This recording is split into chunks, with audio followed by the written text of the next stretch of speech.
Don't play with it, don't be dishonest. Ay, still not understanding. ሰላም የጆ ኢትዮ ቲዩብ ተከታታዮች እንደምን አላችሁ? ማለፈው ማይክሮሶፍት ኤክሴል ላይ አምስተኛው ሌሰን አይተናል። አምስተኛው ሌሰን ላይ እንዴት ነው ኢንካሞችን ኤክስፔንሶችን እንዴት ካልኩሌት ማድረግ እንችላለን የሚለውን በደንብ አይተናል። ዛሬ ደግሞ የምናየው ምንድነው የሚሆነው እንዴት ፔሮል ሺቶችን ማዘጋጀት እንችላለን ኤክሴል ላይ የሚለውን እናያለን።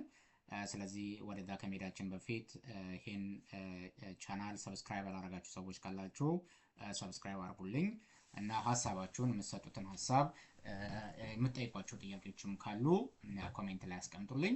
አሁን ሁላችሁም ኤክሴሉን ክፈቱና እንዴት ፔሮሎችን ማዘጋጀት እንደምንችል እናያለን ማለት ነው። ቀጥታ ወደ ኤክሴል ሺታችን እንሂድ። ስለዚህ እዚህ ጋር ስትሄዱ ኤክሴል ላይ እዚህ ጋር ለምሳሌ እኔ እየሰራ ያለሁት ፔሮል ለጆ ኢትዮ ነው። ለጆ ኢትዮ የሚባል ካምፓኒ ነው ፔሮል ሺት የምሰራው። ስለዚህ ይሄ ጆ ኢትዮ የሚባለው ካምፓኒ 5 ሰራተኞች አሉት። ስለዚህ እዚህ ጋር የምታዩት የ5 ሰራተኞች ግሮስ ሳላሪ ነው።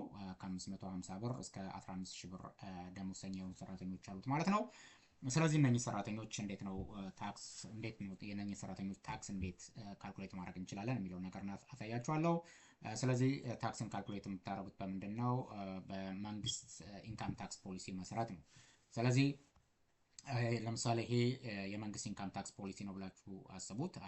አሁን ላይ ይሄ ኢንካም ታክስ ፖሊሲ መንግስት ይጠቀም አይጠቀም ስለማላቅ፣ ስለዚህ ለምሳሌ ይሄ ነው ብላችሁ አስቡ። ምክንያቱም ኢንካም ታክስ ፖሊሲ ሊቀያየር ስለሚችል ማለት ነው። ስለዚህ ለምሳሌ ግሮስ ሳላሪው ሌዛን ኦር ኢኳል 650 ከሆነ ታክስ ፍሪ ነው። ስለዚህ 650 ደሞዝተኛ እና ከ650 በታች ደሞዝተኛ የሆኑ ሰዎች ምንም አይነት ታክስ አይከፍሉም ማለት ነው። ግሮስ ሳላሪያቸው ሌዛን ኦር ኢኳል 650 ከሆነ ግን 10% ይከፍላሉ። ተቀናናሽ 60 አለ። ግሮስ ሳላሪያቸው 3200 ከሆነ 15% እያለ እስከ ድረስ ሄዳል ማለት ነው። እስከ 35% ሄዳል ማለት ነው። ከ10900 በላይ የሆኑ ሰዎች ደግሞ ስንት ፐርሰንት ነው ታክስ የሚከፍሉት ማለት ነው? 35% ይከፍላሉ ማለት ነው። ስለዚህ እንዴት ነው እነኝን ታክሶች ካልኩሌት ማድረግ የምንችለው የሚለው ነገር አሳያችኋለሁ። ያው ግሮስ ሳላሪ ማለት ታክስ ሳይቀነስና ፔንሽን ሳይቀነስ ያለው ሳላሪ ነው ግሮስ ሳላሪ ተብሎ የሚጠራው። ስለዚህ ታክሶችን ለመስራት እዚህ ታክስ የምትለው ስር ክሊክ ታደርጉና ታክሶችን የምትሰሩት በምንድን ነው? በኢፍ ነው። ባለፈው ኢፎችን እንዴት መጠቀም እንደምችሉ ኢፍን ተጠቅመን እንዴት ግሬዶችን ካልኩሌት ማድረግ እንደምንችል አይተናል አይደለ? ዛሬ ደግሞ ኢፍን ተጠቅመን እንዴት ኢንካም ታክሶችን ካልኩሌት ማድረግ እንደምንችል ለማሳያችሁ። ስለዚህ ታክስ ስር ክሊክ ታደርጉና እዚች ጋር ሞር ፈንክሽን የምትላለች። ከዛ ሞር ፈንክሽን ውስጥ ስትገቡ ደግሞ ኢፍ አለ። ከዛ ኦኬ ትሉታላችሁ።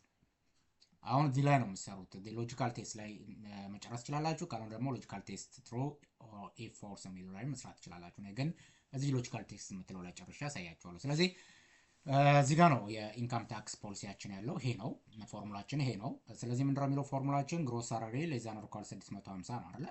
ግሮስ ሳላሪያችን ማለት ይሄ ነው። ይሄ ግሮስ ሳላሪ ማለት ምን ላይ ነው ያለው ማለት ነው? C3 ላይ ነው እዚህ አይደል የሚጀምረው።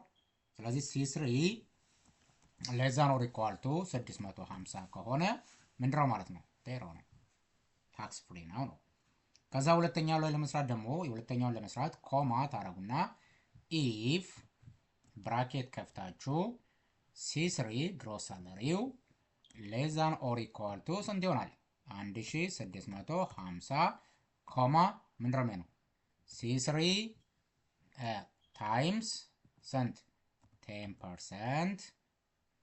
10% ማይነስ ስንት 60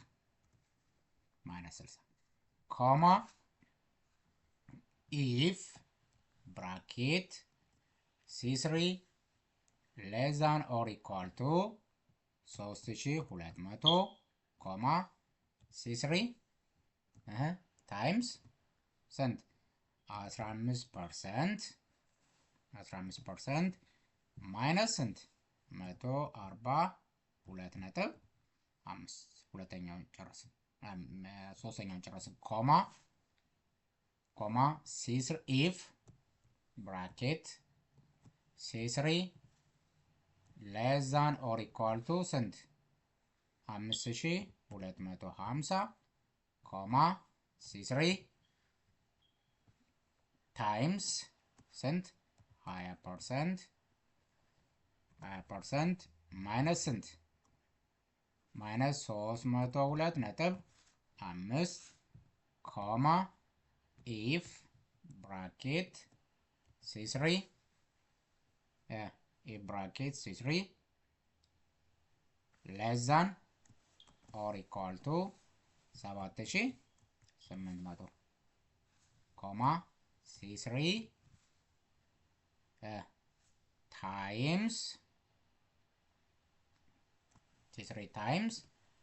ስንት ፐርሰንት 25% ማይነስ ስንት ነው ተቀናናሹ 565 ኮማ if bracket C3 less than or equal to 10,900 ኮማ C3 times ስንት ፐርሰንት 30% ማይነስ ስንት ነው 955 ኮማ if bracket C3 ስንት ነው greater than አይደለ greater than 10,900 በቃ ከ10,900 በላይ ከሆነ ስንት ነው የሚሆነው ማለት ነው 35% ነው አይደል ኮማ C3 times 35% minus 1500 ስለዚህ ጨረስን ማለት ነው። አሁን ብራኬታችሁን የምትዘጉት በኢፋችሁ ልክ ነው አይደል? ኤን ማይነስ 1 ነው። በኢፋችሁ ልክ ሳይሆን ኤን ማይነስ 1 ኤን ማለት ነምበር ኦፍ ኢፍ ነው። ካላችሁ ነምበር ኦፍ ኢፍ ላይ ምን ማድረግ አንድ መቀነስ ነው። ኤን ማይነስ 1 ነው ብራኬት የሚዘጋው። ስለዚህ ስንት ኢፍ አለን? አንድ ኢፍ፣ ሁለት ኢፍ፣ ሶስት ኢፍ፣ አራት ኢፍ፣ አምስት፣ ስድስት፣ ሰባት አለ። ስለዚህ ነምበር ኦፍ ኢፋችን 7 ነው። ከ7 ላይ 1 6 ይሆናል ማለት ነው። 1 2 3 4 5 6 ከዛ ኦኬ ማለት ነው። ያችሁት then አሁን 550 ነው ምንድነው ታክስ ፍሪ አይደለ ግሮስ ሳላሪው 650 እና ከ650 በታች ከሆነ ምን አያደርግም ብለናል ታክስ አይከፍልም። ስለዚህ 550 ስለሆነ የዚህ ሰው የግሮስ ሳላሪ ታክስ ፍሪ ነው፣ ምንም ታክስ አይቆረጥበትም ማለት ነው። ዜሮ ነው የሚያስቀምጥላችሁ። ሌላውን ለማግኘት ድራግ ነው የምታደርጉት ማለት ነው። ግልጽ ነው። ሰው በዚህ መንገድ ታክሶችን ካልኩሌት ማድረግ ይቻላል ማለት ነው። ይሄው እዚህ ጋር ፎርሙላችሁ ይሄን ፎርሙላ በመጠቀም ታክሱን ካልኩሌት ማድረግ ትችላላችሁ ማለት ነው። ሌላኛው ፔንሽን ነው። ያ ፔንሽን ማለት መንግስት ለጡረታ ከግሮስ ሳላሪያችን ላይ የሚቀንሰው ነው አይደል? ስለዚህ ምንድነው የምታደርጉት ማለት ነው ግሮስ ሳላሪያችን ኢዝ ኢኳል ቱ ብላችሁ እዚህ ጋር ኢዝ ኢኳል ቱ ግሮስ ሳላሪያችን ሲባዛ በስንት በ0.07 ነው አይደል? 0.07 38.5 ጭንም እንደዚህ። ከዛ መጨረሻ ላይ ኔት ሳላሪ ማለት ምንድነው? እጃችሁ ላይ ተጣራ እጃችሁ ላይ የምታገኙት ማለት ታክሱ ተቀንሶ ፔንሽኑ ተቀንሶ ሌሎችም የሚቀናነሱ ነገሮች ተቀናንሰው እጃችን ላይ የምናገኛት ምንድነው የምትባለው? ኔት ሳላሪ ነው የምትባለው። ስለዚህ ኔት ሳላሪ ማለት ምንድነው ማለት ነው? ኔት ሳላሪ ማለት ምንድነው? ግሮስ ሳላሪያችን ሲቀነስ ታክስ እና ፔንሽን ማለት ነው አይደል? ከግሮስ ሳላሪያችን ላይ ሁለቱም መቀነስ ነው አይደል? ስለዚህ ማን እናገኛለን ማለት ነው? ኔት ሳላሪያችን እጃችን ላይ ተጣራ እጃችን ላይ የምናገኘው የሚቀናነሱ ነገሮች ተቀናንሰው መጨረሻ ላይ የምናገኘው ኔት ሳላሪያችን ነው። ስለዚህ ምንድነው የምታደርጉት? ኢዝ ኢኳል ቱ ግሮስ ሳላሪ ማይነስ ማይነስ ታክሱ ሲደመር ፔንሽን ሁለቱ ይደመሩና ሁለቱ ከማን ላይ ነው የሚቀነሱት ማለት ነው? ከግሮስ ሳላሪያችን ላይ ይቀነሳሉ ማለት ነው። አሁን የሰውዬ 511 ነው ተጣራ የሚደርሰው አያችሁት? ስለዚህ እጃቸው ላይ የሚደርሳቸው ነው ማለት ነው። ስለዚህ በዚህ አይነት መንገድ ማድረግ ትችላላችሁ ማለት ነው። ታክሶችን ካልኩሌት ማድረግ ይቻላል ማለት ነው። ሶ ሌሎችም ተቀናናሾች ቢኖሩ በዚህ አይነት መንገድ ካልኩሌት ማድረግ ትችላላችሁ ማለት ነው። ሶ ይሄ የተወሰኑ ሰራተኞችን ለ5 ሰራተኞች እንዴት ታክሶችን ካልኩሌት ማድረግ እንደምችሉ ነው ያሳያችሁ። ያው ሰራተኞቹም ሲበዙ በዛው ልክ እንደዚህ እያደረጋችሁ መስራት ትችላላችሁ። የደሞዝ የግሮስ ሳላሪያቸውን ቢለያይ በዚህ አይነት መንገድ ነው ያው የሚሰሩት ማለት ነው። ስለዚህ እንዴት ነው ፔሮሎችን ካልኩሌት ማድረግ የምንችለው የሚለውን ነገር ይሄን ይመስላል ማለት ነው። አሁንም በድጋሚ ይሄን ሰብስክራይብ ያደረጋችሁ ይሄን የጆ ኢትዮ ቻናልን ዩቲዩብ ቻናልን ሰብስክራይብ ያደረጋችሁ ሰዎች ካላችሁ ሰብስክራይብ አድርጉ። ሌሎች እንዲሰራላችሁ የምትፈልጓቸው ጥያቄዎችም ካሉ ኮሜንት ላይ አስቀምጡልኝ። ለምታነሷቸው ጥያቄዎች ሰብሰብ አድርጌ አንድ ቪዲዮ ሰርቼ ልክላችኋለሁ። መልካም ጊዜ ይሆንልኝ። ሰላም ሁኑ። ቻው ቻው።